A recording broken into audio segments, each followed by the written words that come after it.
Welcome to another episode of the Hot Topic Podcast with your host, Patrick Quanch.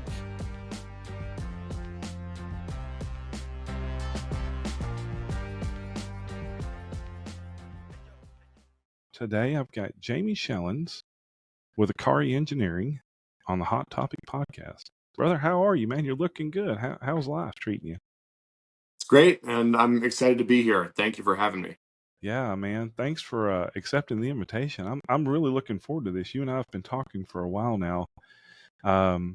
Super interested in obviously the products, but I'm more interested in getting to know you and seeing how this goes. So I'm really looking forward to it. Yeah, me too. It's interesting hearing and seeing how kind of the LinkedIn community can build networks in unexpected ways. Because I think you and I met via a LinkedIn post that We did. I published a couple weeks ago, and we've had some great conversations since. So Yeah.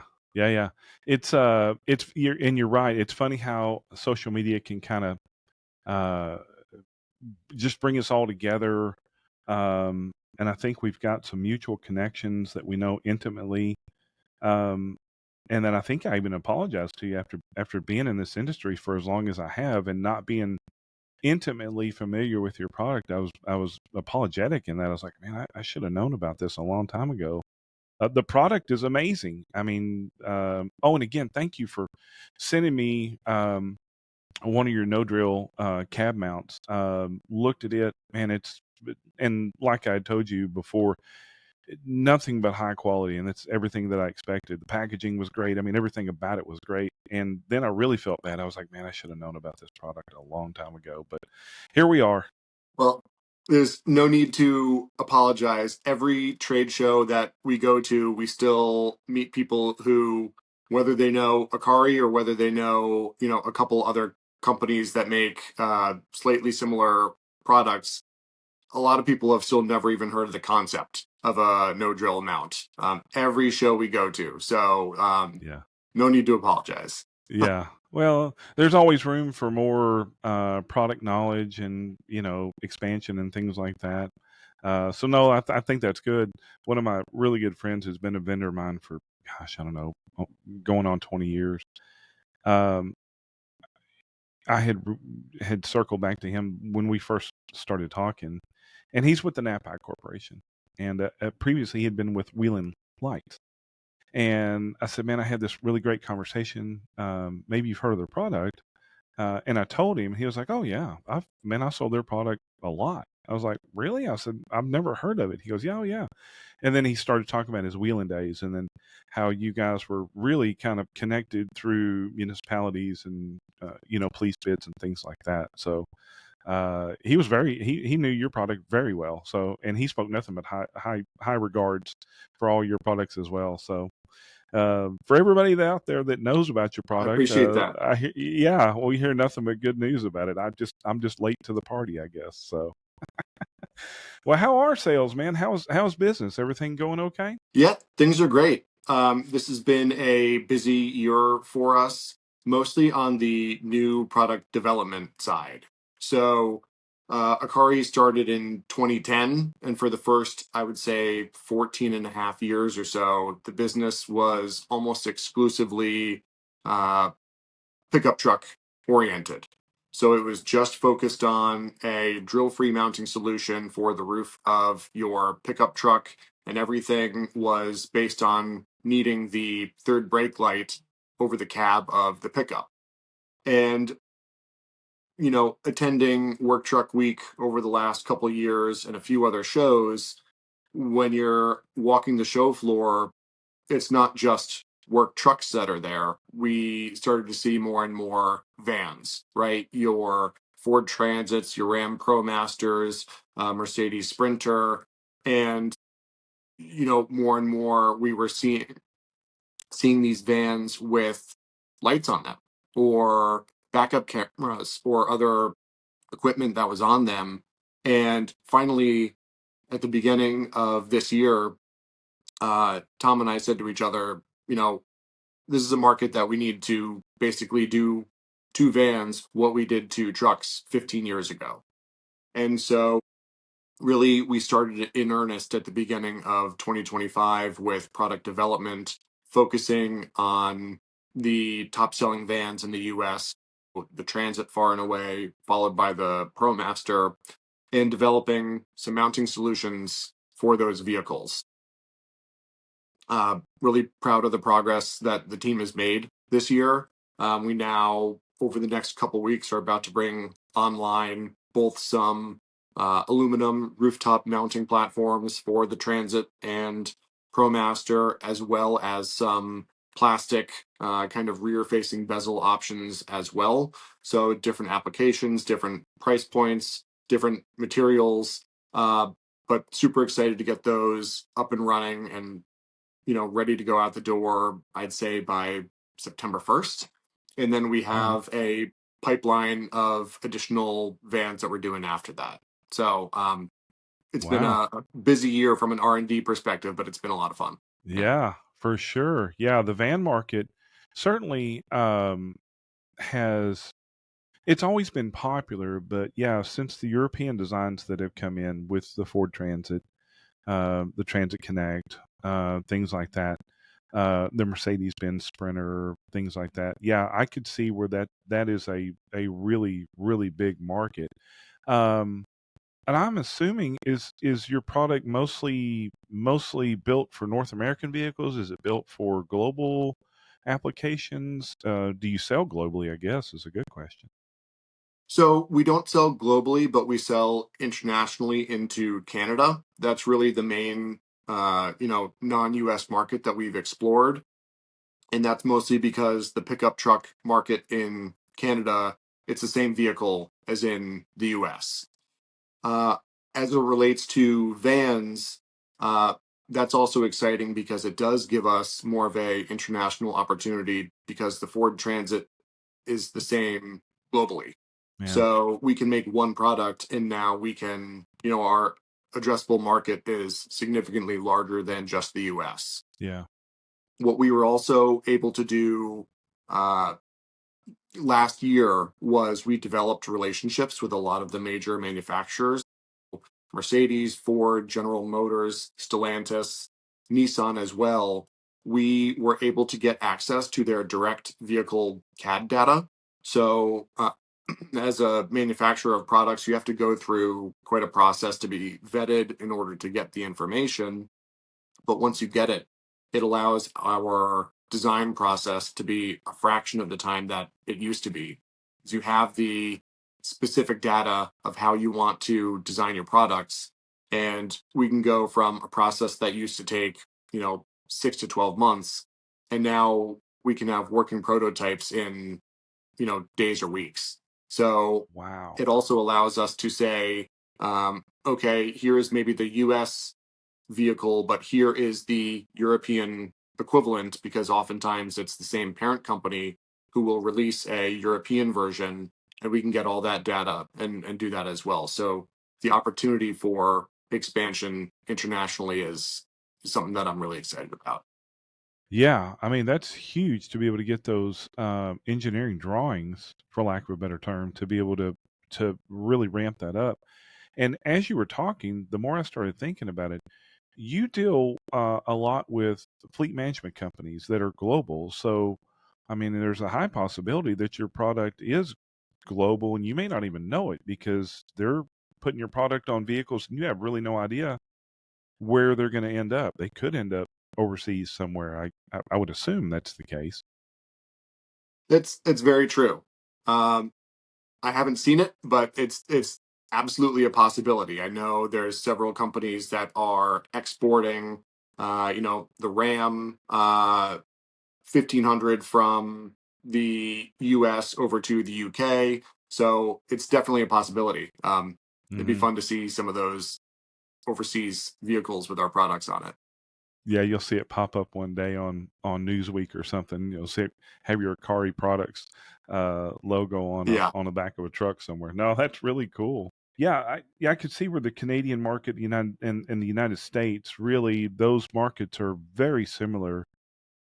There's very little change between the products, mainly on the commercial side. I'm not really sure on the retail side. my assumption is anything you can get in the United States, you can get in Canada, and vice versa. Whereas you look at some markets, like in Asia, you'll see some vehicles over there that you won't see here. Just a completely different market. But yeah, I could see where Canada and the United States are really kind of the same market. That's man, that's really exciting. Now that you're stepping off into the van market, so those are, my assumption, are the two biggest segments, the pickups and vans. Are there any other segments out there that that you guys aren't utilizing that you may be looking at? Again, I'm sitting there thinking of police applications. I know there's been there's a product, and I think they're called mini trucks. But I see that a lot of college campuses have kind of taken these on, and anytime I've ever been on a college campus, most everything has some sort of warning lights on them. Almost every vehicle. So I could see where maybe that's going to be a big market. Electric vehicles, I would assume, kind of a big market as well. Am I right in thinking that? You are. And all of these are opportunities that we can consider. That's what I love about working at a very small company, and being a partner with my dad, is we can pivot whatever direction we want to, and we look at some of these opportunities. Right, someone will call us and say, "Hey, I have a Polaris 4x4. Can you make a no drill mount for it?" And the short answer is yes, we could, but the longer answer is, well, we need to do it, and we need to look at the opportunities for more than just one vehicle, right? If there's an opportunity for 1,000 of these, uh, then we'll definitely have that conversation. But it's just a matter of, where are the most natural expansion opportunities for us, and where are the largest markets, and then we can continue to work our way down. So we had an inquiry about 2 years ago now, for the Nissan Frontier. Someone said, "Hey, do you have a mount for that?" And we said, "No, we don't." And they said, "Well, we have a possibility of selling 2,500 of these. So do you have the Nissan Frontier?" And we essentially said, "Well, give us a couple weeks," right? So we were able to have a working prototype in front of them. I think it was in 5 or 6 weeks that they were able to put in front of the customer, and it helped our customer win the upfit business, and the end user was thrilled.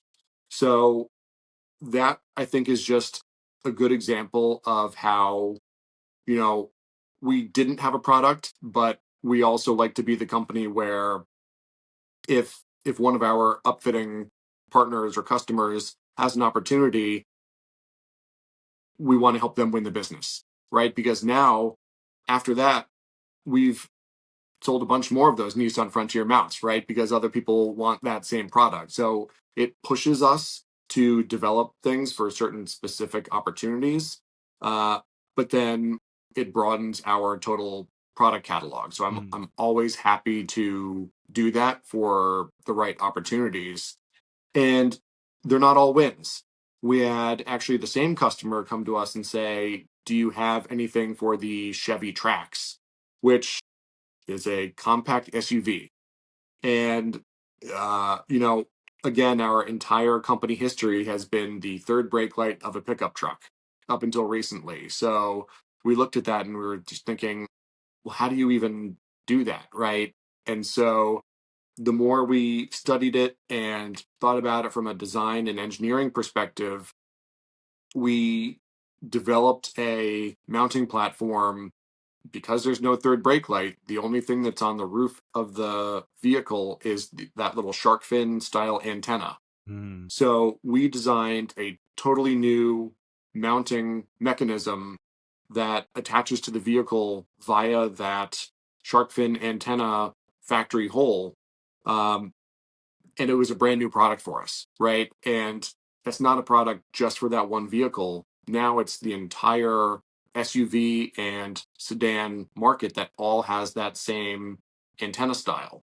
So the bad news was we didn't end up winning that piece of business because we kind of had to quote it before we knew exactly what the end product would be. And we had to price it in a way where if our costs were significantly higher than we thought, we wouldn't be losing our shirt.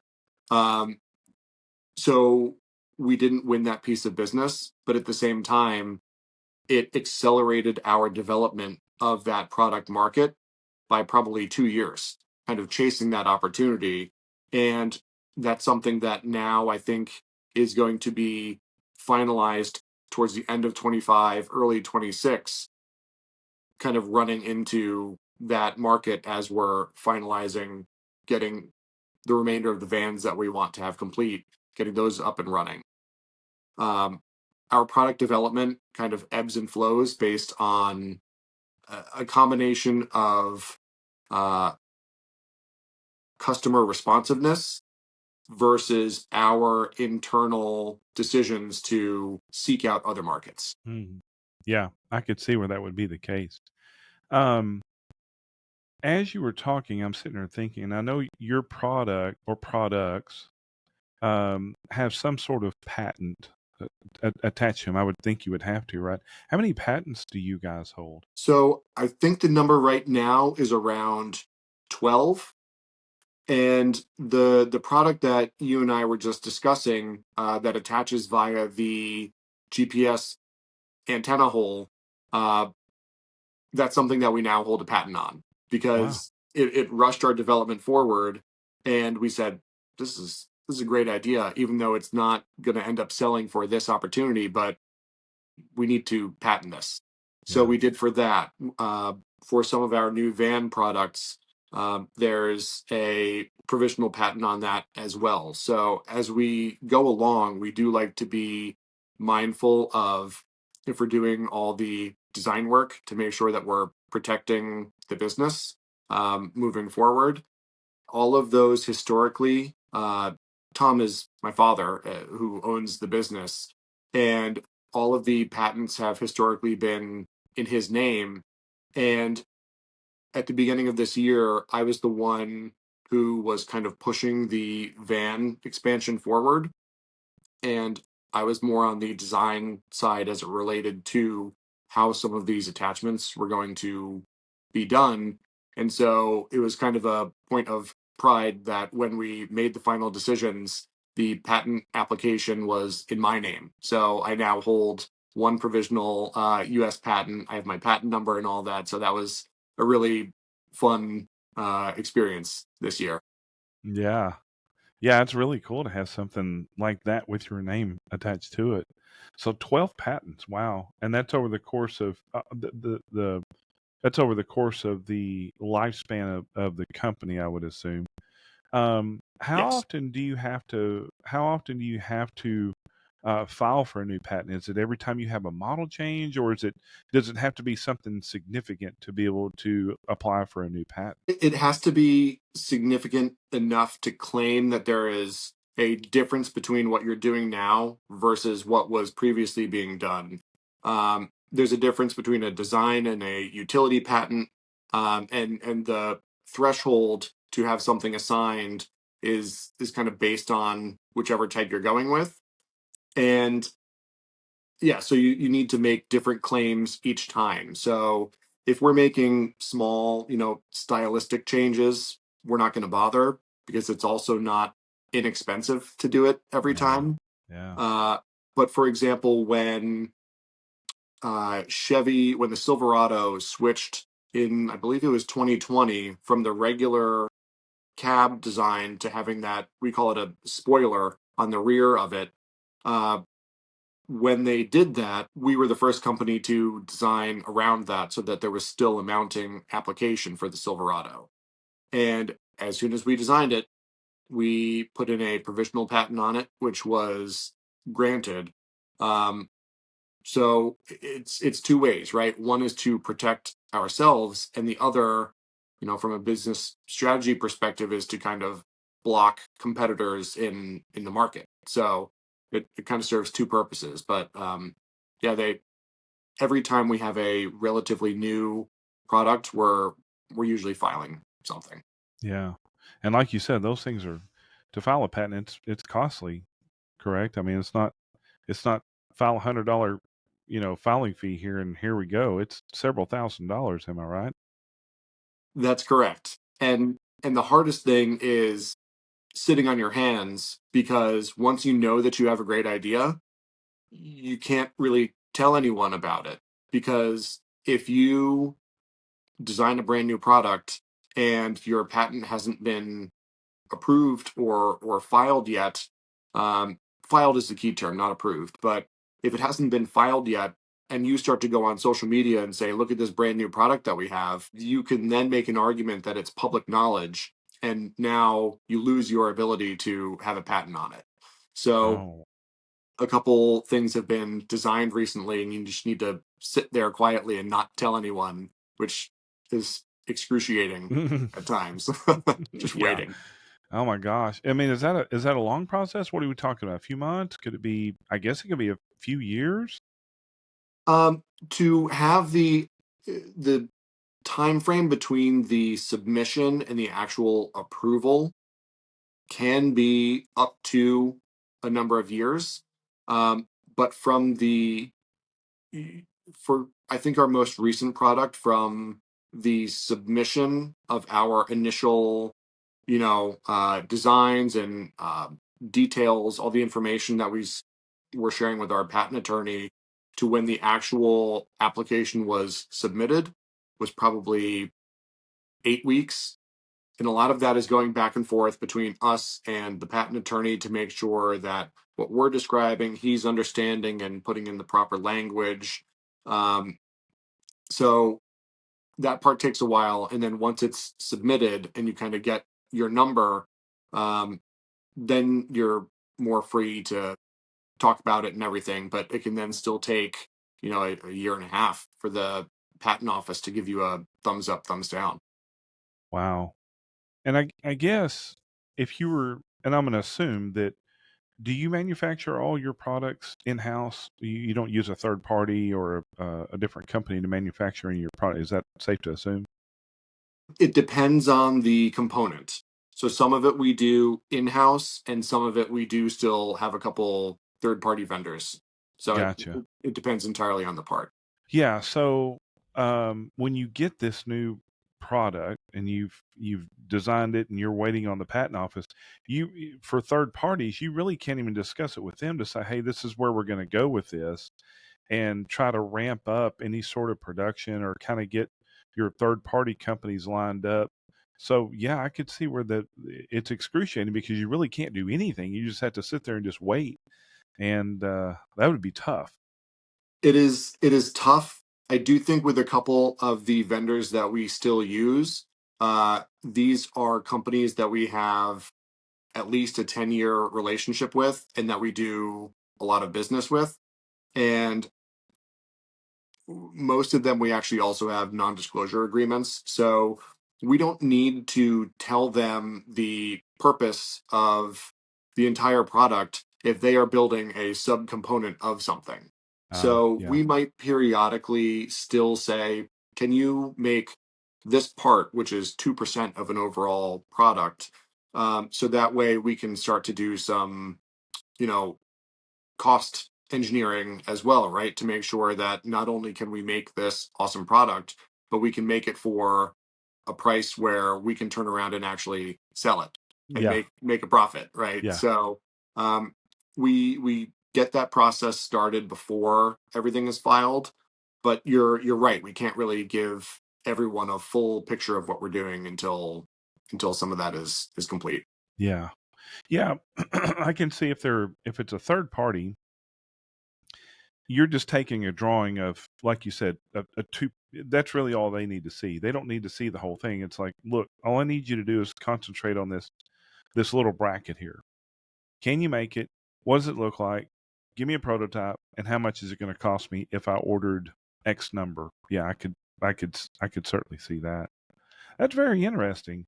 I've always been curious because I think everybody always has an idea. They're like, oh man, this, whatever. This will, I'll sell, millions of these, or what everybody, their fascination and imagination takes them. But then to actually put that into motion, when you start looking at it, it's like, to file a patent, hire an attorney. I mean, you're talking tens of thousands of dollars. And I think that's where a lot of ideas stop. I've had some, throughout my life of, oh man, I should make this or I should do that. And then you stop and look, it's like, yeah, I don't have 20 grand to be plopping down on this idea and not even know if it's going to work. So Yeah, right. the idea is the easy part, unfortunately. Yes.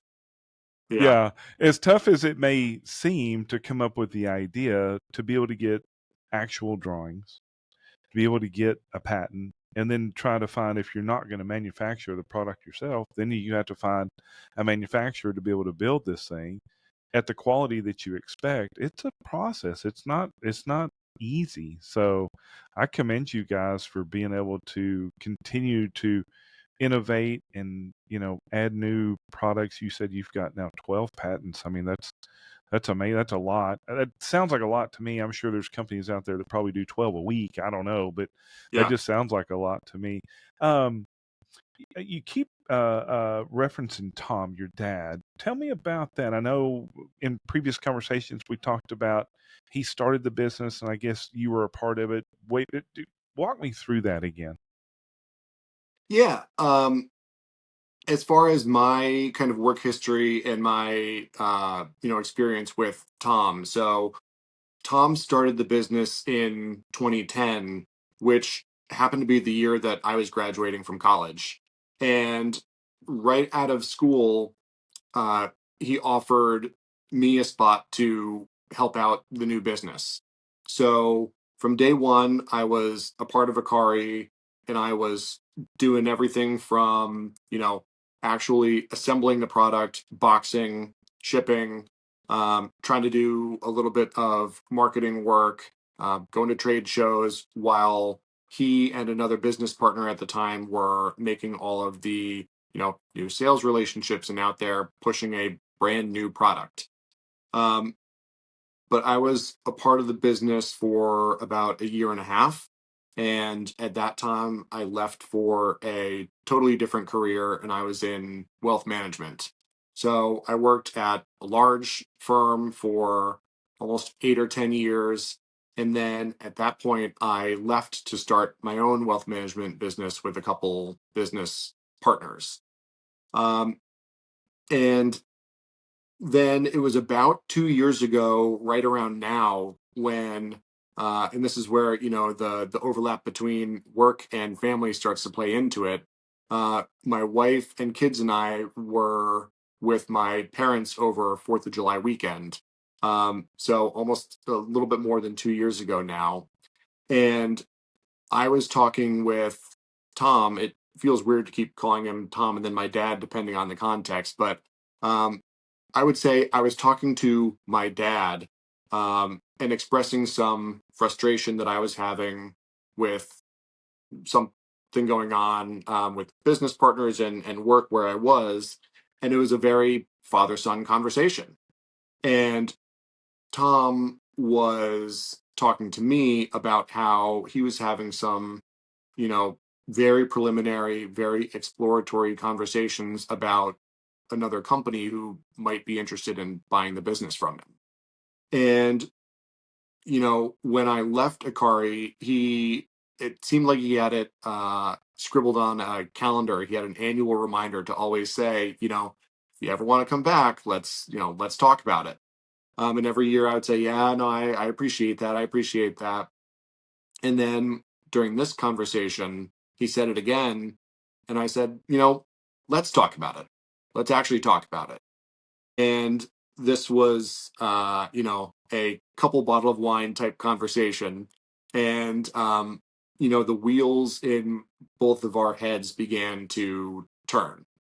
And, ultimately, over the course of that conversation and multiple conversations with him after that, it went from a uh, you know, theoretical to a we think this might actually be an opportunity. And it evolved into me making an offer to him to buy the business from him. I have an older brother, I have a younger brother. No one's getting given anything. I am making a market rate offer to buy the business, and that is contingent on Tom staying on board and helping out as long as he's willing to do it. There's a lot of institutional knowledge there, and I'm smart enough to know that I don't know everything, and he's going to be a huge help in that regard. So um, that was kind of the genesis of what led me back into this industry. I think it's safe to say that I'm probably either the only or one of a very few number of people in the work truck industry who is also a certified financial planner, Hmm. which is not the most useful information in the work truck industry, but it does have its moments where it helps from, running the business. Um, that's kind of a version of how I got back into it. And working with Tom it's been great. I commend him for, we'll be having a conversation, and it's always faster for you to do something yourself because you know it instead of teaching someone else, right? It's always faster. Uh, but I appreciate the fact that, on multiple occasions, he will stop as we're talking about something and say, this is the reason that I'm thinking this way. I'm open to other ideas, but this is the reason that we're doing this. Or this is the historical reason that we have chosen this manufacturing process instead of that, right?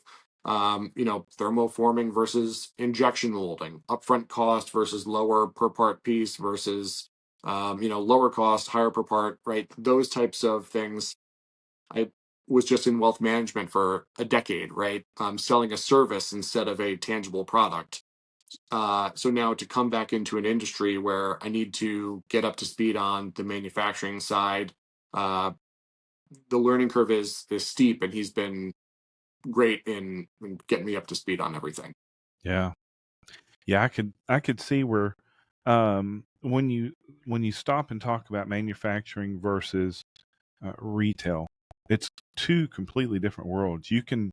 I've run across manufacturers that do such an excellent job of making whatever widget they're going to make, but then they fall short on the sales and marketing side because they really don't know how to tell people about their product, and then they uh, they end up wasting a lot of money on hiring sales professionals to come in to get their product out to the market, and they find that a lot of these people really are just there for a paycheck, and they're not there necessarily to bring brand awareness.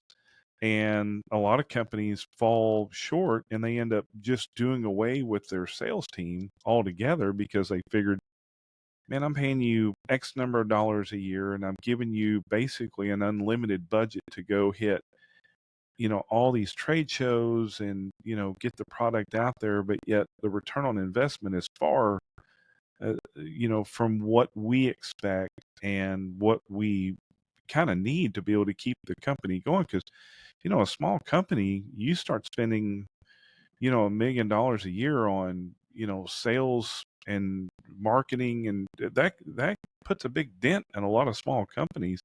And I know you and I have talked about this, and um, your group as a whole typically doesn't have a whole lot of outside sales really kind of maneuvering your brand, and then it's all really done just essentially based off the quality of the product, and that's really what sells and promotes your business. Am I thinking along those lines correctly? You are, and I think going back to the beginning of our conversation when I said that every trade show we go to, there's still people who have never even heard of the concept of our product. That can lead you in two different directions. On the one side, you can say, well, maybe we should be investing more resources or time in trade shows or marketing to make sure that everyone is aware of the product. But on the other side, I'm the eternal optimist. I see that as the opportunity, right? A company that's been here for 15 years that is consistently growing and innovating and creating new products. There's still people out there who don't even know that the products exist. And that gives me a lot of hope for the continued opportunity that we have in growing the business. So, Yeah. Yeah, I can see where and you mentioned earlier that you and your older and younger brother are and are you guys taking over the business? You're buying the business from your dad, from Tom, I guess. Is that how that works? it's just me. My Just you. Okay. older Yep. So my younger brother has a career in finance. My older brother is a mechanical engineer. He builds nuclear submarines. They both have awesome jobs and uh, didn't really show the interest I think that I had, which is fine. I mean, they have awesome jobs. So it's just me that is taking it Yeah. over. I'm But not it's gonna it's lie. really fun working with my dad, and it's funny every so often. When I am working, I kind of have a one track mind, and it's only thinking about work. And every so often, I'll call my dad just throughout the day. Sometimes I work remote, and I'll call Tom just to check in and see how everything's going. And he'll be in the car with my mom. And we'll be, I won't even know it until the conversation is half over. And we'll be talking about, new business opportunities or, a new prototype that was just made. And then towards the end of the call, I'll get asked how the kids are, uh, which is great. I love talking to them every chance I can. It's just sometimes it's unexpected.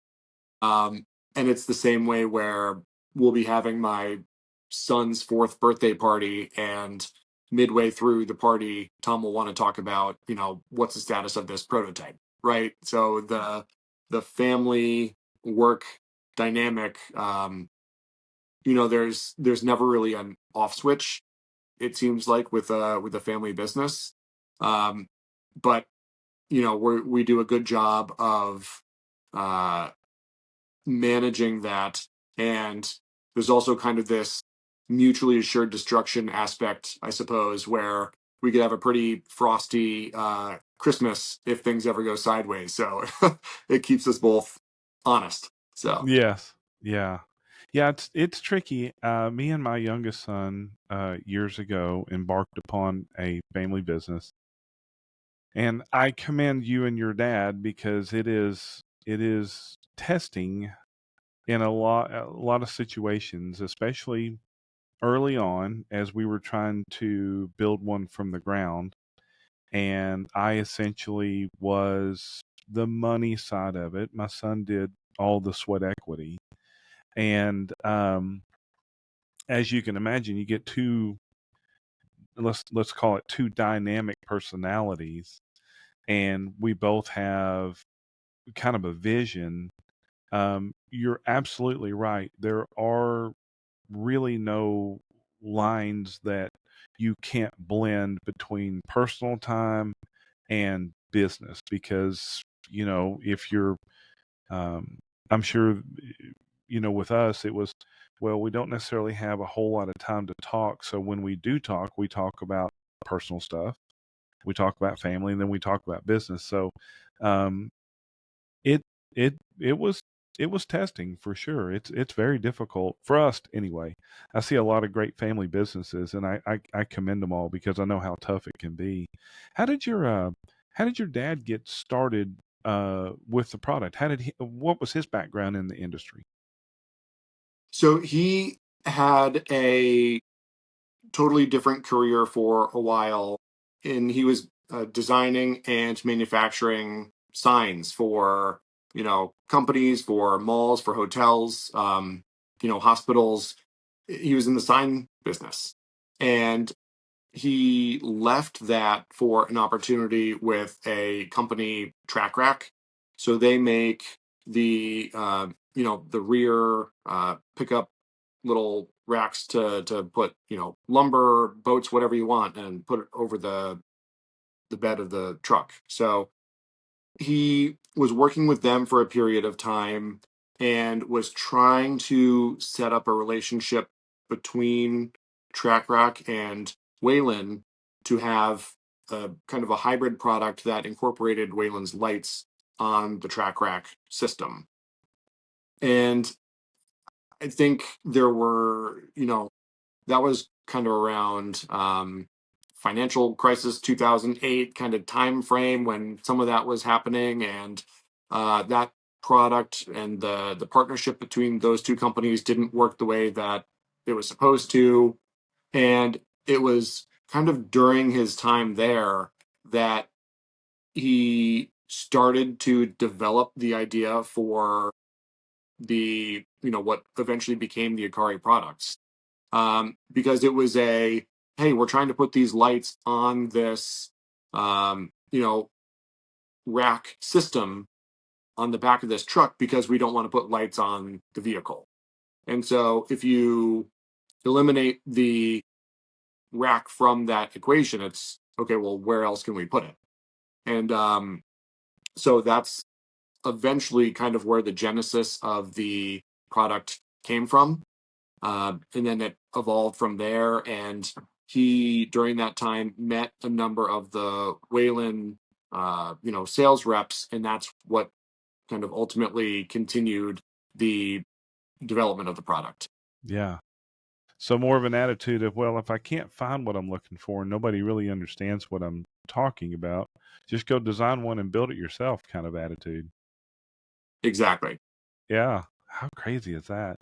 But you hear stories about that all the time about how businesses, and it's fascinating to me when you talk to people like, where did that come from? It's like, well, much like what you're saying. Oh no, I had a financial career going on, but I found, I found a need to be able to make something that nobody else was making, and I couldn't get anybody talked into doing it, so I just decided to do it on my own. You hear stories like that all the time, and I think when people start thinking about the American dream, right? That's essentially the basis of it. Is like, yeah, you built this great business based off of a need. Your dad saw a need in something and thought, okay, well this product needs this product, and nobody's going to do it. I'll do it myself. So I think that's awesome. And it seems like the hardest thing to do is to be patient, because with a lot of the new product releases, it seems as though the lead time or the sales cycle from product release to when your sales start to mature, it's like 36 months. So Oh, as the company was being started, uh, it took some time, because it's not, hey, all these companies already make amber mini bars for the roof of their truck. We're going to make another one. Everyone already knows what that is, right? You're just making another one. Akari was trying to create a brand new product in a brand new category that had never existed. So every sale initially was, we need to explain to you that yes, you can take the brake light off the back of your truck. Yes, you can clamp something onto it. Yes, you can run the wires down inside. No, you don't have to drill. But every single conversation had to start that way. Whereas now we have a 15-year track record of doing that. And right, we do have those people who have never heard of it, but we also have a lot of people who have heard of it but maybe never seen it, or seen someone else's but not ours. So it's taken a long time for people to understand the concept. And even now with the new product, it can take us 12, 24, 36 months from we're releasing this to now sales are finally kind of taking off the way that we would like them to. wow. Yeah, 36 months. And that's hoping that the OEMs don't change the body style of that particular truck, right? Within that 36 months. I mean, on our side, I don't see that happening a whole lot. I mean, typically, I'm sitting there thinking back on a lot of the vehicles that I've sold over the years.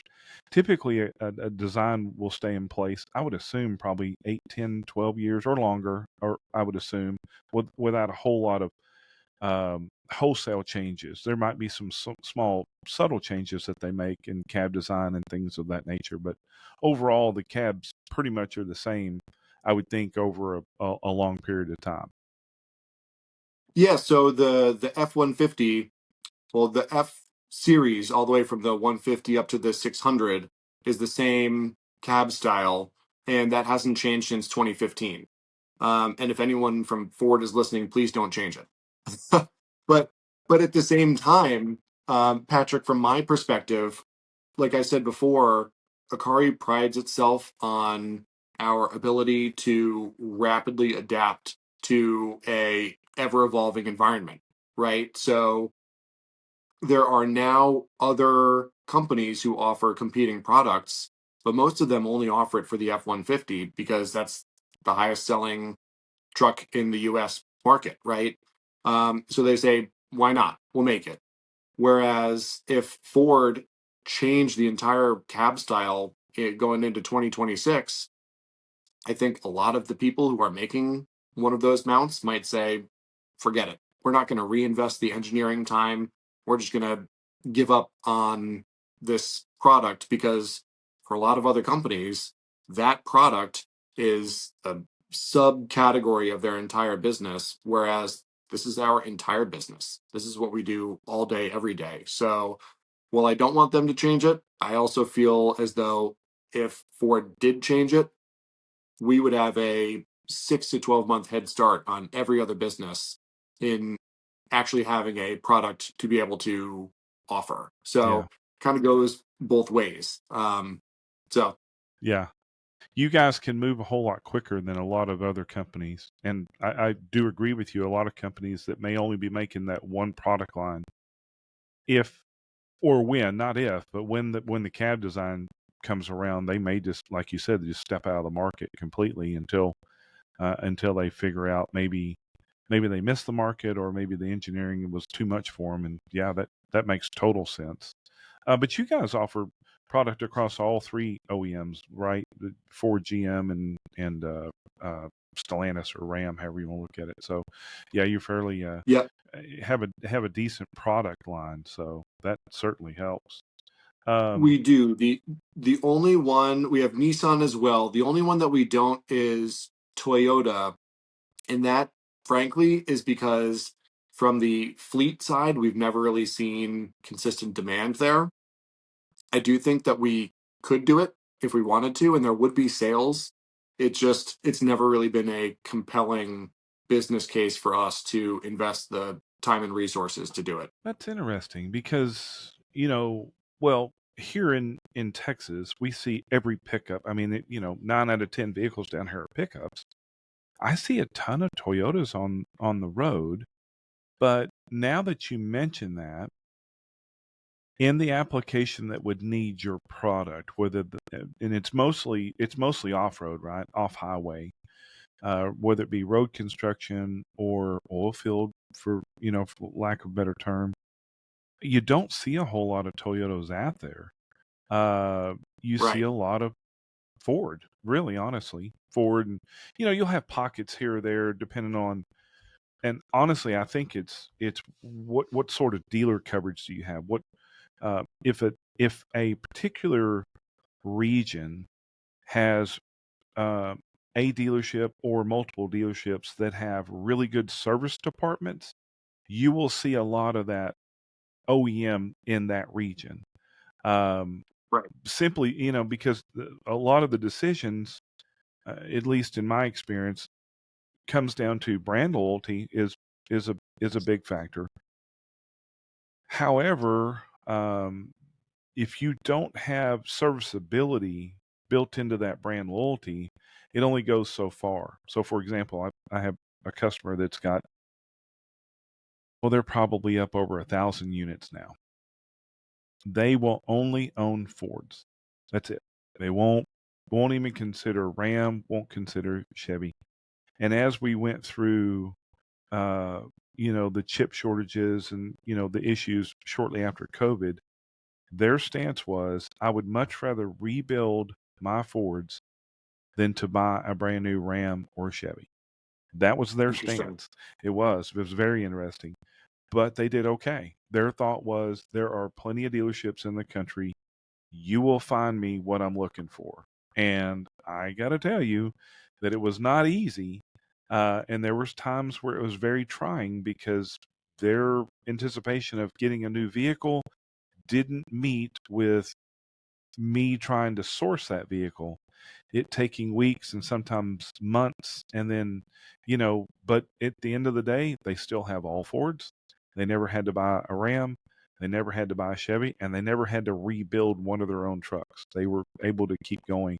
And to have 1,000 truck fleet and to be able to say you're all just one brand agnostic is not uncommon, but it's certainly all based on their serviceability. So they knew how to navigate Ford's service departments, and they had always Yeah. struggled with Ram and with General Motors, and yeah, it worked out good for them. But yeah, that's just odd that there's not a bigger faction of Toyotas, because Toyotas make some of the best vehicles in the market.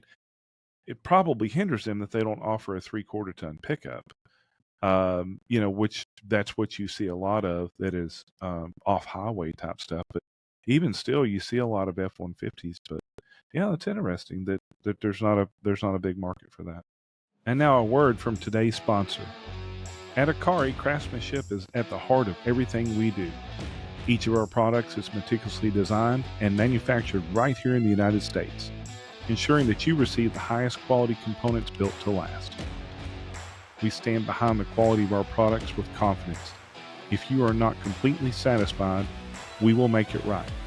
Whether you're looking to upfit one vehicle or 1,000, we are dedicated to providing you with products that offer unmatched reliability, durability, and peace of mind. When you choose a car, you're not just purchasing a product, you're investing in American-made quality backed by a team that cares about your satisfaction. Experience the craftsmanship that sets us apart and join the countless customers who trust Akari with their vehicles. And I think some aspect of it is wanting to try and have some sort of American made solution, right? And I think in the work truck industry, you might see more of the, made in the U.S. loyalty than in other industries. One of the large fleets that we've had a great relationship with over the years, they do kind of switch from manufacturer to manufacturer. Uh, and so, right, like you were saying during the chip shortage, that's what drove the Nissan opportunity for us. So that was also right around the time when that huge ship ran into the Francis Scott Key Bridge outside of Baltimore Yeah. and almost closed down that port, right? And we're suddenly thinking, our business, we make aluminum truck parts, right? And our business is about to be impacted by a ship hitting a bridge in Baltimore, delivering trucks from overseas, right? It's like, how are these two things connected? Um, Thankfully, that didn't end up disrupting the supply chain for the vehicles and all that. But it is interesting to kind of see geographically where some of the hotspots can be and where the sales for our business then go geographically, right? You could think maybe Texas because there's so many, you know, F-150s in Texas is Ford country, right? But then you could also say, well, outside of Kansas City, right? There's a major Ford plant there, and that's where all of the Ford Transits are made, right? So you might see a disproportionate number of sales for certain products going to kind of those hotbed areas where a plant might be located because you have the Ford plant, and then in the 5 miles surrounding that, you would have just about every major upfitter has their upfit location right outside the plant. So yeah, it's interesting how kind of regionally those numbers shift around. Yeah. Yeah, for sure. I mean, there's always been a big faction to have, like you said, a bunch of upfitters near a manufacturing plant, um, just for the logistics of everything.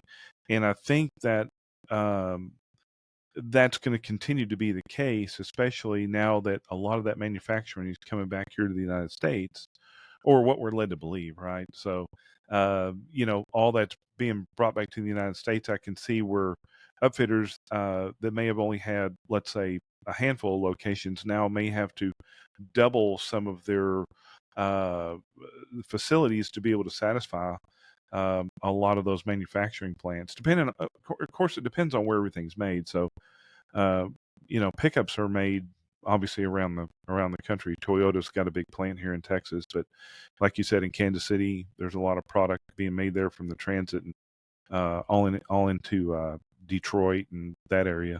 So yeah, that's interesting that a ship hitting a bridge in Baltimore would, as tragic as it was, would have a lasting or a potentially lasting impact on your business that had nothing to do with any of that. But yeah, if it shuts down that port to where you can't get a major OEM into that port, it just shifts everything at that point. Nissan was still going to bring vehicles into this country. It was just going to cost more and they were going to have to bring it into different places. And Right. that's not something that can happen very quickly. I mean, there's only so many ports around the United States, obviously on the West Coast and then, down in the Houston area and then obviously on the East Coast. But to be able to shift that just doesn't happen quickly. These companies can't say, okay, well, we'll just start bringing everything into Los Angeles, let's say. Well, if Los Angeles is at capacity, and I'm sure there's some contractual obligations that go into those different ports and things of that nature. That's Right. not something you can just, snap your fingers and make something happen very quickly. So, yeah, it sounds like you guys made it through that disaster okay, and kept moving on. And Um, that was we were thinking about our side of it, but I also think from the upfitters side of it, right? Because we were shipping them 250 units every other week for like 3 or 4 months.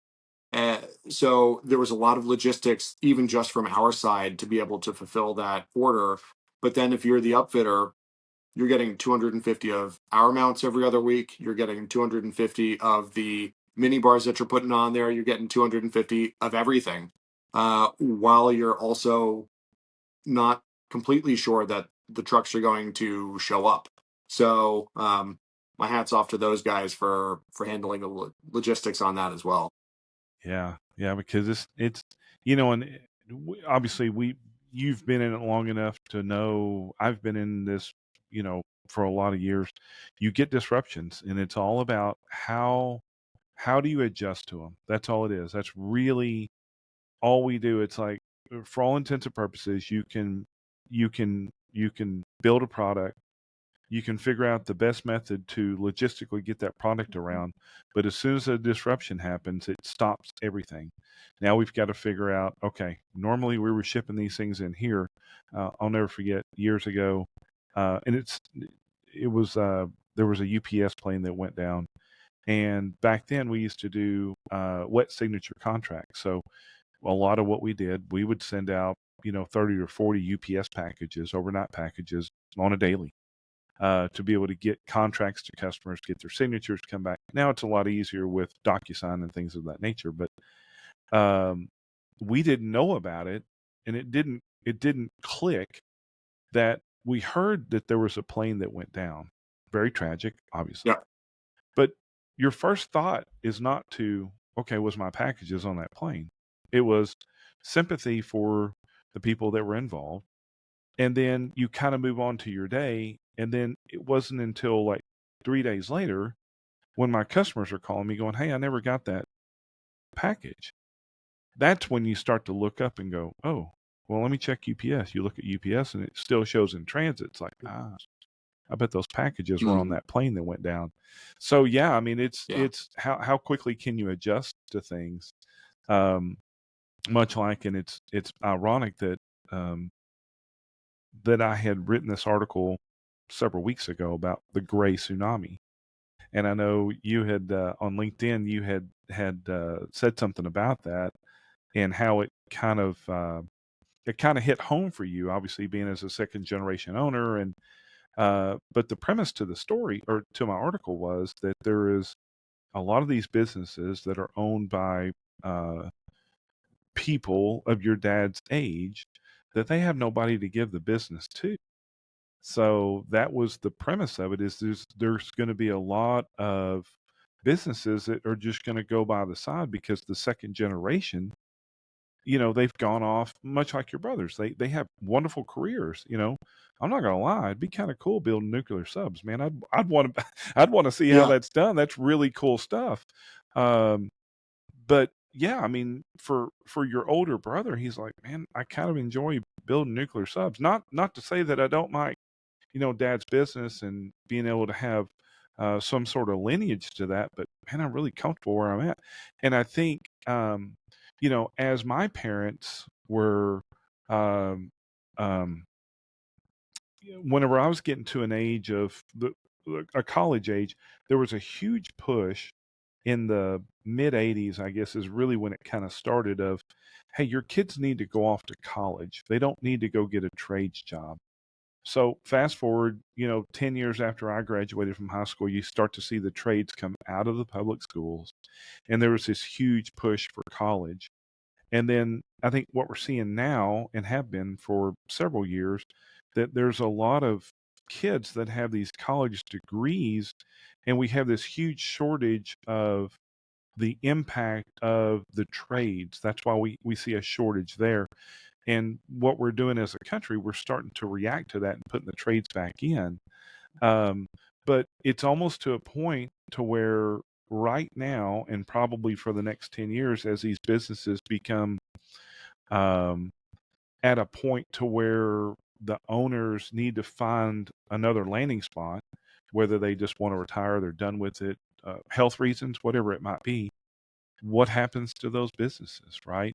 And you guys with Akari are living examples of how a second generation is going to essentially save the business and keep it within the family, which I think is awesome. And I think there's a large faction of, I think, kids your age. I say kids your age, gentlemen your age, that would love to do that, but they've been so far removed from the business they don't know anything about it. And honestly, they're very comfortable in what they're doing. And honestly, they just live in different parts of the country where it doesn't even make it, manageable to be able to do things like that. Up until my generation, a lot of kids stayed close. They if they went to college, they generally came right back. If they didn't go to college, obviously they got jobs close. So the family network kind of stayed intact up until really probably 20 years ago when everybody started to move away. And you know, uh, you're probably seeing that in assisted living centers now that the kids aren't anywhere close. The families have decided that it's easier to put mom and dad in assisted living and be able to visit, but still be able to have the care. Uh, m- and you can translate that really into business. It's like, okay, well, you can't put the business in assisted living, so a lot of these businesses, unfortunately, I think are just going to close up and go away because there's nobody there to, much like you, to be able to take over a family business. Yeah. And I think I'm fortunate that it's a business that I'm also deeply interested in, right?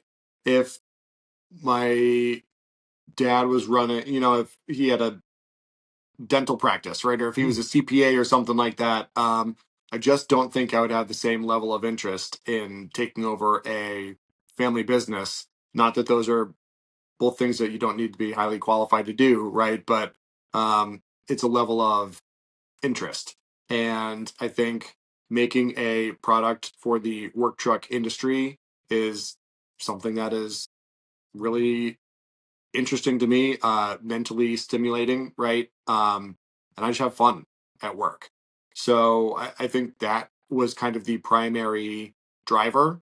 And there was never any degree of, um, hey, Jamie, I need someone to do this and carry on my legacy or any of that, kind of uh, hard sales pitch. It was, if you're telling me you want to do this, then let's talk about that. But there is less than zero pressure on you to do this. You need Mm. to make this the right decision for you, which I appreciated because I think there's also probably a lot of people who get almost dragged into a family business Mm. because there's no one else and feel as though they have to do it to carry on a legacy or to carry on whatever.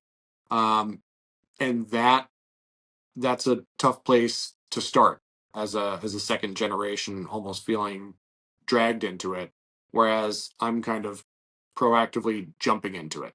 So Yeah. I feel fortunate in that regard, and I definitely do see what you're talking about. I mean, in our industry, um, we have contacts. I know someone running a injection molding business in our town where the owner is 83. He has some kids, but they want nothing to do with the business. But to his credit, he loves what he does. He loves coming in and turning the machines on every day, and he loves closing up shop in the afternoon. His business is his life, and he doesn't want to give it away. And I commend those people as well. It's, I think there's no direct correlation between someone's age and when they necessarily need to leave a business, as long as they're still getting out of it what they want to, and it's not limiting their freedom to do what they want. So I would love nothing more than for Tom to stay on board for another 10 plus years, right? Uh, but I don't want that to come at the expense of, you know, my parents going down to Florida, right? Mm. Or for them to take a trip that they want to go on or whatever it might be. So if he says, hey, listen, I want to stay on for 10 years and I want to work 2 hours a day and I want it to only be on new product development, I'd say I couldn't have written it up better. um, and I think at the same time, uh, as we were having our preliminary conversations, I very much said, you know, I'm only interested in coming on board if you can commit to staying on for at least 18 months. Um, and right, that was I didn't want to get stuck, you know, being brand new to an industry, being brand new to running a manufacturing business. There's a lot of being brand new to going on. And I needed the mentoring and support. And I think what we have done over the last year and a half now is built some processes and support around some of the responsibilities that he had historically and try to either get those in different people's hands or keep them in Tom's hands, but just have one or more other people understand what that process is. Mhm. I think to your point, there's a huge generational shift within the industry over already taking place and will continue to take place over the next 5 to 10 years. Um, Even in the wealth management industry, it was a pervasive problem that firms were dealing with.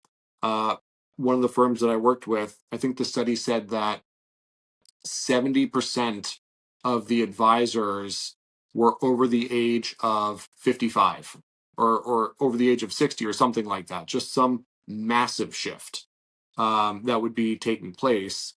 And I think this industry is no exception. Um, I think trying to transfer that knowledge is really helpful, but in a way where it doesn't feel as though you're trying to get the knowledge and then show anyone the door, because that's certainly not the intention.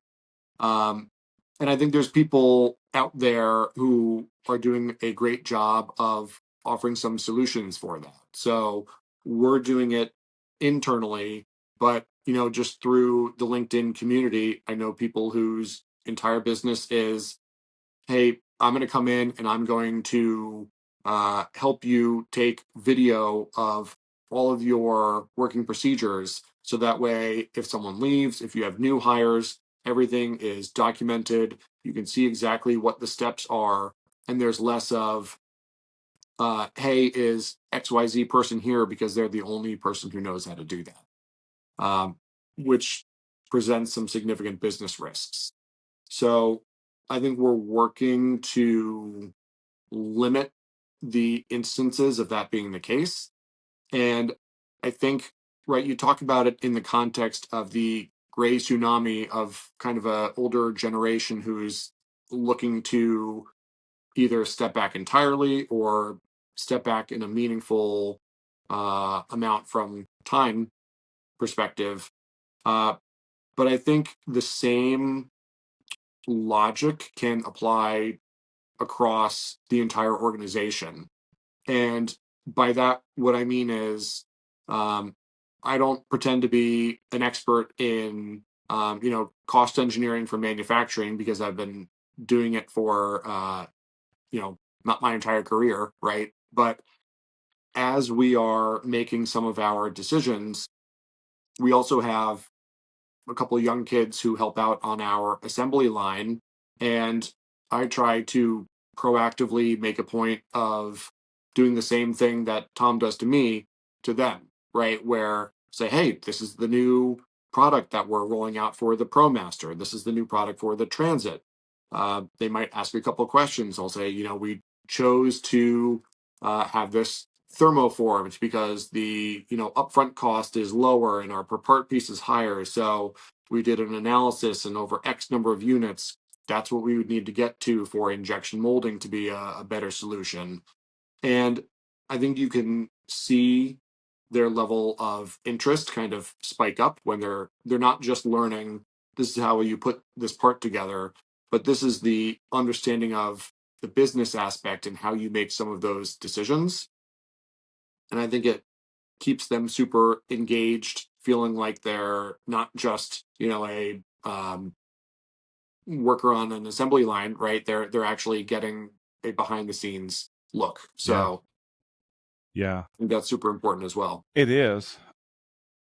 I can tell you had mentioned the big shift of in wealth management that over 70% of the professionals were over the age of 50. I'm sure you know this, but when you look at a commercial sales department at a light duty, medium duty, heavy duty store, I'd be willing to bet you that over 90% of that staff is over the age of 60. And where we're going is I say we, the industry is having a very difficult time finding our younger generation that wants to step in and talk about white vehicles. It's just not sexy. When someone wants to get into the industry, they want to go sell something that sounds flashy. So, for example, if you and I are in a social setting and you ask me what I do, well, I sit and talk about white trucks that nobody wants to talk about. Most people can't resonate with that, so they move on. My job, my career, my profession is not interesting enough, although it's very, as you know, very, very lucrative. A younger person will want to go sell a Mercedes Benz or a Porsche or a BMW because most people can resonate with that to the point where it's interesting. Oh, wow, you sell high end luxury vehicles. I do. Little do they know whenever I tell somebody, oh, I sell, just white trucks that nobody wants to talk about and they don't want to talk about it, that most people in our industry will make way more than anybody that sells high end luxury vehicles by far, but it's just not sexy. So the industry is is really over the next 5 to 10 years is going to have much the same effect as what you were referring to earlier, in that you're going to start to see younger salespeople that are less experienced, that the way they get educated is through things like this, through a podcast, through YouTube, through social media, really, because that's really what they resonate to, because that's what they've grown up with. So Yeah. our job is to be able to resonate with them in avenues that is comfortable for them. And I really see something like your podcast here, the podcast that we do, I really see that really exploding over the next 5 to 10 years in popularity, as the younger generation that is more electronic focused is gonna resonate to be able to, like I said, to be able to get educated on things. So not that trade shows are going to go away. I don't think that ever happens. But you know as well as I do, when you go to Work Truck Week, there's very few younger people that are stepping in through those hallways. It's mostly seasoned veterans um, that are reconnecting with a lot of people that they know. They're making new connections as well, but for the most part, it's the older generation. The question is, how do we get younger? And that's going to be tricky over the next 5 to 10, 15, 20 years. How do we get younger? How do we influx our fleet departments and manufacturing facilities?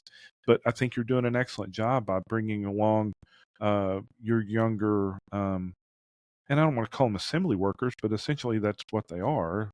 But be able to bring the business side to them, to get them, excited about more than just, okay, this is how we make it, and I'm not going to tell you anymore. But Right. much like your dad was doing for you, this is why we're doing it. And I think that's super important in the education process and bringing people along. I commend you for that. I think that's awesome. Yeah, and it's nice. I mean, there's also a lot of power to asking those people for their feedback, right? Mm. I very much believe in a working environment of uh, not thinking you're the smartest person in the room. I almost take the opposite approach. Very often, I am a shut up and listen type person, especially in this industry where I know that there are so many people with so much more experience than I have. Right. So I am a firm believer in, if you don't know something, ask the question instead of acting as though you know what someone is talking about, because I don't think that really gets you anywhere. Uh, but as it relates to employees, I want them to feel that sense of community and feel that sense of, we're all working towards kind of a common goal and purpose. And if someone, on any level of the business has a great idea, it's a great idea. It doesn't need to come from one person to be good. So we always love asking for people's feedback, and people are always willing to give it, which we appreciate. So Yeah. Yeah, sometimes when you look at it, great ideas don't necessarily come from titles. It doesn't have to be the president of the company. It doesn't have to be the COO or the CEO. Sometimes you can find someone that's sweeping the floors that says, "Hey, you ever thought about this?" And as a business owner, you know this. You have to be willing to listen and go, "Okay, tell me more," because it may be the greatest idea to your business that you don't even know exists. It's not off subject, but kind of off subject. I was listening to an interview, Bryan Cranston, who has played on many different shows, but he played he played on the Seinfeld episodes quite often. His character was just really funny. Anyway, they were interviewing him about one of the funniest scenes that he had done on Seinfeld, and it was the dental scene where he was acting as a dentist and Jerry Seinfeld was the patient, right? And they were rehearsing this whole thing for like 3 or 4 days. And at the end of one of the final rehearsals, he hears a voice from a key grip who's up on a ladder. And this gentleman guy says, it'd be really funny. Well, Cranston's like looking around like, well, who said that? And he looks up to this ladder and he goes, I don't know, what would be funny? And the guy said, right before you give Jerry the laughing gas, for lack of a better term, is if you took a hit of it and then gave it to him. And he thought for a second, he goes, you know what? That's really funny. He didn't even tell Jerry he was going to do it. He just did it on set. And to listen to him talk about how long it took him to get through that part of that skit, it took forever because Jerry didn't see it coming, but it was so funny. My point to that is, just because he's up on a ladder and doing something that's related, but not really related to what you're doing, doesn't mean that person doesn't have great ideas. The person sweeping the floor, an intern, a lot of businesses, and you've probably been around those, they get to the point where they start looking at positions and then they're closed off to almost everybody. It's like, look, you've only been doing this for 6 weeks. You have no idea. Well, no, they actually might have a really good idea because maybe their brain thinks like that. So, yeah, I think it's great that you bring along the younger generation, much like your dad did for you, and just invite everybody to say, hey, look, if you've got a good idea, let's talk about it. We may not incorporate it, but I think to have a healthy relationship with your employees, to be able to open up and say, hey, I think I've got something here. It took a lot of courage for them to do that. They probably have spent a lot of time thinking about it. They probably spent a lot of time debating on whether or not to even bring it up. Where does that put me if I bring this up to Jamie and he shoots me down? Is he going to think, less of me? Is he going to think differently of me? Is he going to categorize me? But it sounds like you've festered this culture within your business to say, no, if any idea is a good idea, bring it to me. Let's look at it. And if we do it, great. And if not, hey, let's move on. But keep the ideas coming. I think that's great. I think that's And awesome. I think it keeps people invested at all levels. And there's a Mm-hmm. certain pride of ownership of those ideas, whether they materialize or not. And it doesn't always need to be new product, right? It can be, how is our assembly area laid out? And if they're doing the same process 500 times and they say, hey, if we move things around or if we do a different process, I can do this twice as fast. That's just as good an idea as anything else, right? So, completely agree. We try and get that information out of them and have an environment where they feel empowered to make their Yeah. voices heard. Yeah. Super important, especially for a business. And like you said, you've opened yourself up as a sponge to say, look, I came from a completely different industry. Even though my dad started this business and I was a part of it early, I still have so much to learn. Coincidentally, and I know you mentioned your family earlier, your family man. How did your wife take the news when you said, I think I want to buy Dad's business. I want to get away from something I've been doing that's safe for the last 10 to 12 years, and I want to bite off on this bit. What was her reaction when you told her that? Well, the good news was I had already had a conversation with her 5 or 6 years earlier about wanting to leave a different, stable career to start a different business. So she was used to the concept of it, and her support has just been unwavering. Awesome.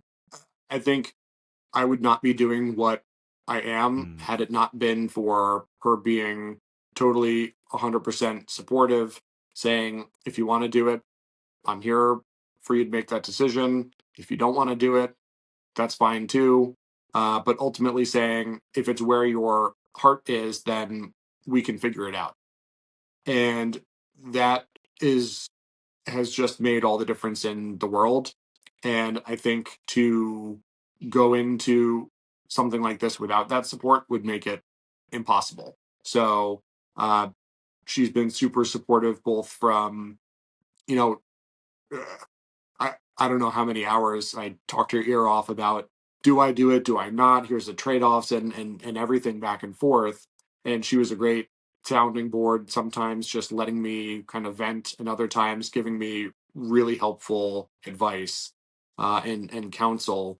And she's also been great knowing what some of the demands over the first year and a half have been, with a little bit more travel, a little bit more extended days, even if I'm working at home, extended evenings just to get things where they need to be.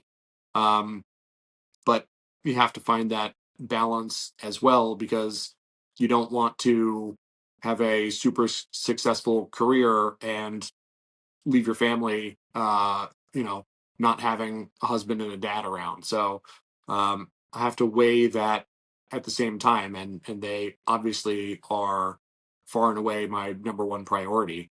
Uh, I feel as though, when it comes to business and product development, rightly or wrongly, I kind of have this mentality that for every day that a product is still in development and not ready to go, it's a day of lost sales that will just never come back. Right? You're never going to sell for that van that is getting upfit today because our product isn't ready for another 3 weeks. It's gone. Um, I think that is a helpful mindset sometimes, because it makes sure that you're not complacent. Uh, but that's also a mentality that can become all consuming. And I think, I try to deliberately not let it become all consuming and say, well, of course you're not going to sell, your product on every single pickup truck and van and SUV and law enforcement vehicle in the entire United States. So um, work diligently and do everything you can, but not at the expense of family time. Yeah. Yeah. Years ago, and I'm going to butcher this story, so I apologize ahead of time, but essentially the gentleman that invented the automatic windshield wiper, the rain sensing windshield wiper, he had this great idea, and his family was behind him, as he's developing this product and the idea and all these things. Well, I believe it was General Motors, and again, if that's the case, I'm probably butchering this up, but anyway, it was in a movie form, so I figure I have the right to butcher it because I watched the movie one time. But essentially, the idea was stolen from him, for whatever reason. And if I remember correctly, it was General Motors. I could be totally wrong, but their stance in the movie obviously was, well, we're bigger than you, do something about it. And then he started seeing, much like you did, his product being put on all these new vehicles. And he was like, that's my product. That's my product. Well, anyway, throughout the movie, he ends up alienating his family to the point to where he and his wife were divorced because he was chasing so hard after what he felt like was his, that he was in a relentless pursuit to be able to make sure that he got it back. In the end, he did. He ended up winning, but in one part of the movie, I just remember he was sitting in an empty house with nobody there, no furniture, no anything. And then it just makes you sit back and realize, was it worth it? And it doesn't sound like it, for most people, it wouldn't be worth it for me. It's like, okay, idea was stolen. I'm going to fight it as much as I can, but I'm not going to lose my family over it, for sure. And it's hard because you can also justify that as you're working, you are trying to do it for your family, Yes. right? So it can become, again, this all-consuming circle, but you need to keep tabs on it and not let it get out of control. And I don't try to segment, family and work. I think you can't ultimately completely separate them. And I think with a family business, you shouldn't. Um, eh, my my kids, especially because I periodically work from home a couple days a week, um, in my home office, I always have our product. I have a ton of prototypes, and we have this huge 3D printer that we use for making a lot of our rapid prototypes um, in our design process. And my kids love seeing the 3D printer when it's printing something. I'll always tell them, "Hey, I'm going to turn it on to make something for dad for work," and they want to come in, they want to watch it. Then they'll come in 15 minutes later. "Oh, Dad, it's bigger." Like, yeah, it is. And that side is fun. we're in the process of rolling out a new product for law enforcement vehicles. And part of that product is a plastic, it's kind of like a U channel. And we put a lot of time and effort into the design, getting the exact specifications. And I brought home a couple of those prototypes and I set them down in the office. And I was doing something in a different room. And I came back and my kids had found them and they had leaned them up on a chair and they were running Hot Wheels cars down them, using them as little ramps. And so those are times where you just have to take a step back and be like, okay, that's awesome. That's fun to see your kids um, also using your products in a way that it was 100% not designed for, but they don't know that, and Yeah. they think it's a lot of fun. So Yeah. um, we'll talk about work. I bring them to the warehouse. I'll give them rides on the pallet jack sometimes. But I think you shouldn't necessarily decouple family from a family business. I think quite the opposite. It's more fun to have them involved in it. Yeah. Yeah, for sure. Keep them involved. And you keep mentioning fun. Um, tell me, what does Jamie do for fun? I know you, like I said, you're a family man. What's fun in Jamie's world when you're not talking and building products and having all those discussions? I think so. My family consists of my wife, and then we have a 5-year-old daughter, a 3.5-year-old son, and a 11-month-old son. Wow. Okay, you're busy then. We are busy. Yeah. And my life outside of work revolves around family. So what I want to do is essentially whatever they want to do.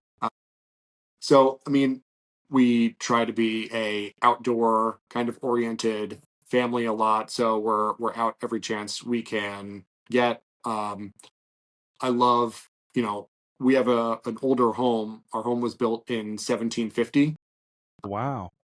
which is a lot of fun. But there's a lot of work that goes into it, and Yeah. I do love working on the house. I consider myself fairly handy, so there's been a lot of projects that we've done recently. Again, being outside with the kids, they love helping with the garden that we have, and they love catching frogs in the pond that's out behind our house, and we have some chickens, and so they love to check for eggs every day and all that. I think we're a big time kind of outdoor oriented family. That's where I like to spend my time. Yeah. That's awesome, man. A house built in 1750. I can't even fathom that. Wow, 1750. And it's funny when you mention things like that. It is so foreign for me growing up here in Texas because Texas wasn't. I mean, there were still Native Americans here, so there were no houses, right? So when you talk about houses down here, you probably get into the late 1800s. Probably, um, that's probably about the first houses you see down here. But you've got a house that was built for 100 years before we even started settling Texas down here. So we talked about this, you and I had previously, that my wife and I lived in Texas for That's about right. 3 years, That's right. just north of Dallas. Yeah. And when we were down there, we bought a house and lived there for a couple of years. And as we were getting showed around, the agent that we were working with said, "Now this home is a little, it's an older home. It was built in 1975." I'm thinking 1975 practically has the new paint on it still, Yeah. versus kind of the New England area where if you're getting into 1800s, it's like, wow, that's pretty old. And then 17, it's like, wow. Yeah. So Wow. it's a labor of love. We enjoy it. Yeah.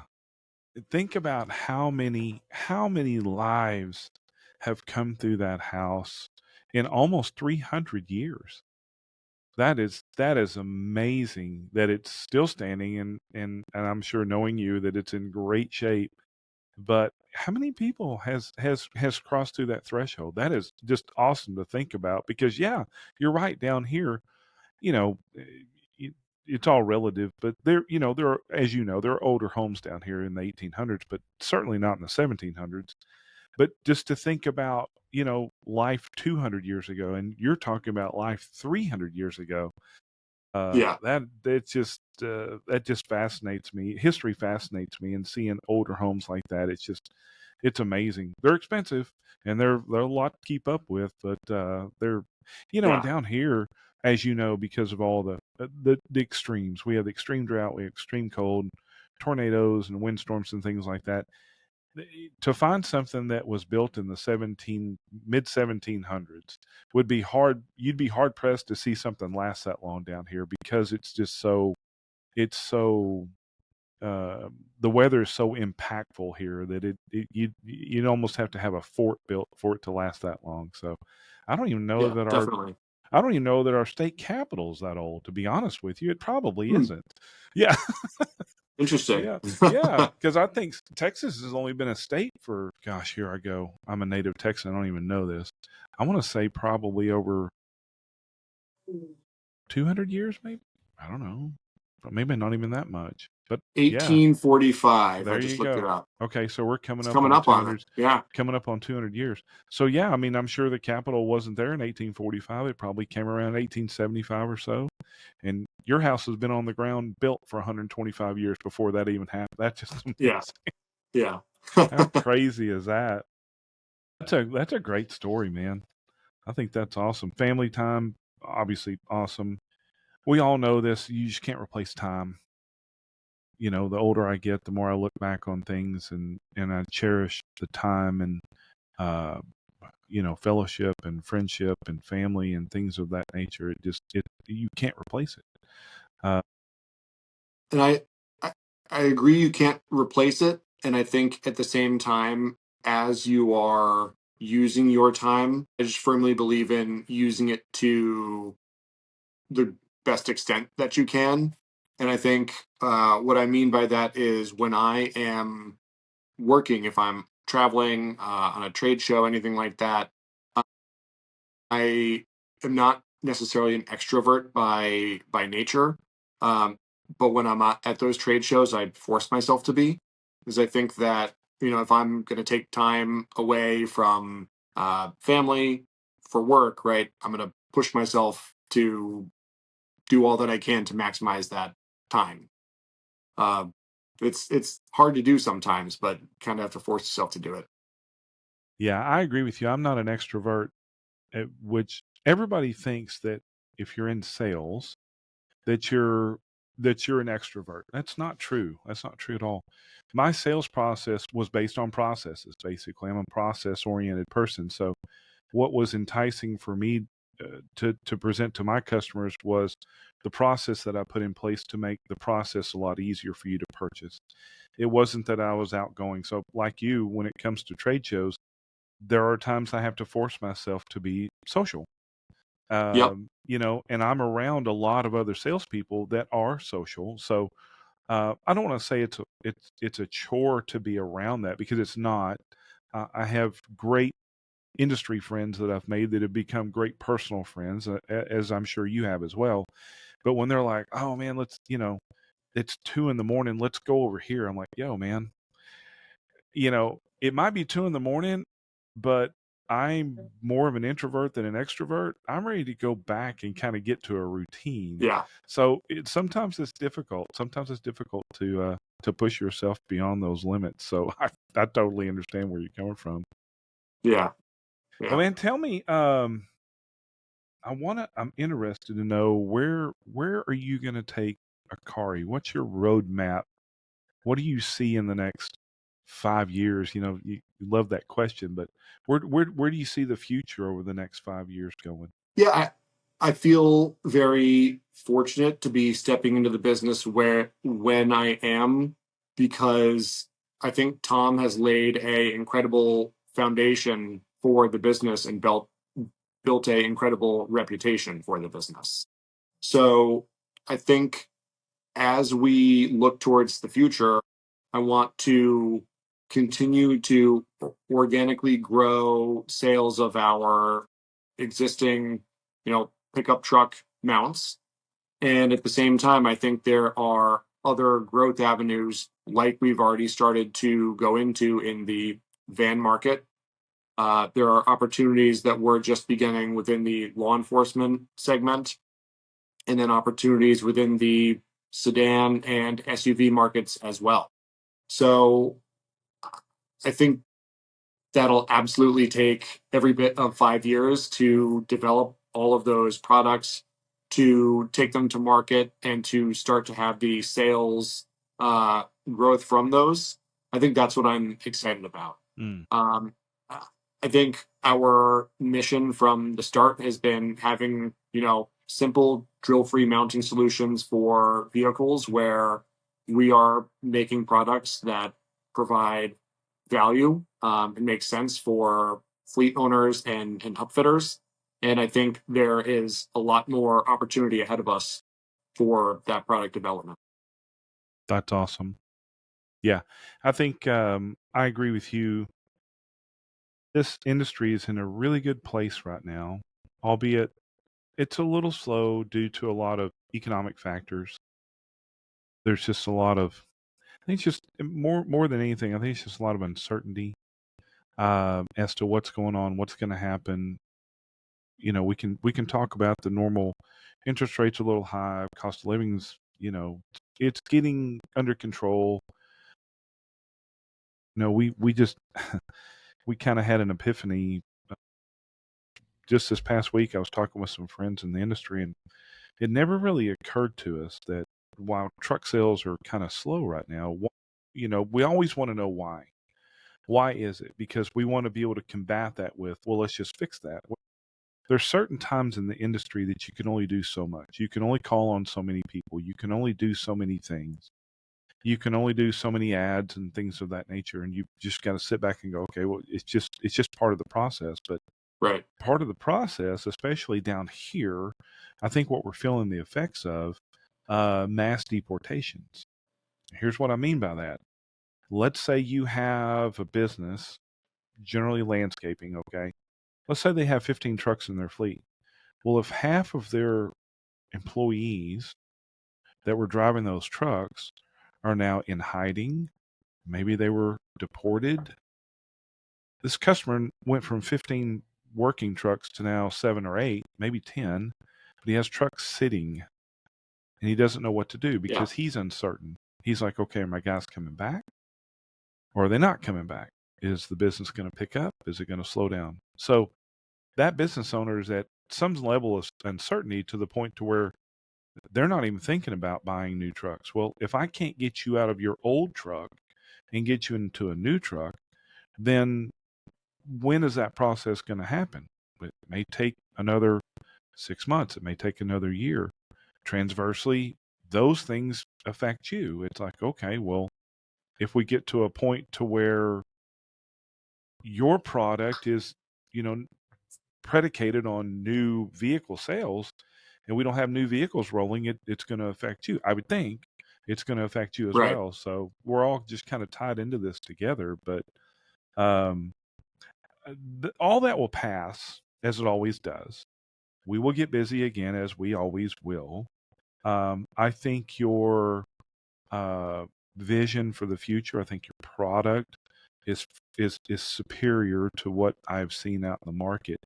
I hope this podcast just brings some exposure for you and your product. I think you're going to do amazing things, my friend. And man, I'm pulling for you. I'm your biggest fan. So um, as Well, always, I appreciate that very much. It's been a lot of fun doing this. yeah, And I'm really glad that, again, just through a chance LinkedIn encounter, we met and have had, I think, a couple great conversations. So, absolutely, yeah, yeah, I appreciate absolutely, the time. This has been a lot of fun. yeah, for sure. Um, if someone wanted to get a hold of you and they were more interested in your product, give us how they would get in touch with you. I think the easiest thing would be to go to our website. There's a contact us page. My email is right on there, and my phone number is right on there. Under the call us sales inquiries, it rings right to me. My email address. I think that's the best way for people to get in touch with me. Through LinkedIn as well. I'm always on there, so I'm very responsive. If people have simple product questions. Hey, does it fit this? We want to become a new dealer, right? Try to stay super accessible and not have emails or phone calls go into a black hole. So that's the best way to reach me. Yep. Good. Yeah, I know you're super responsive on LinkedIn. I see you on there all the time, and I think it's great for your business, right? Help bring in some exposure and things like that. But yeah, man, this has been a blast, brother. I appreciate your time. I thank you for jumping on, and again, I hope we can bring some exposure for you and your business. And man, I wish you all the best. Thank you so much. I really appreciate it. This has been fun.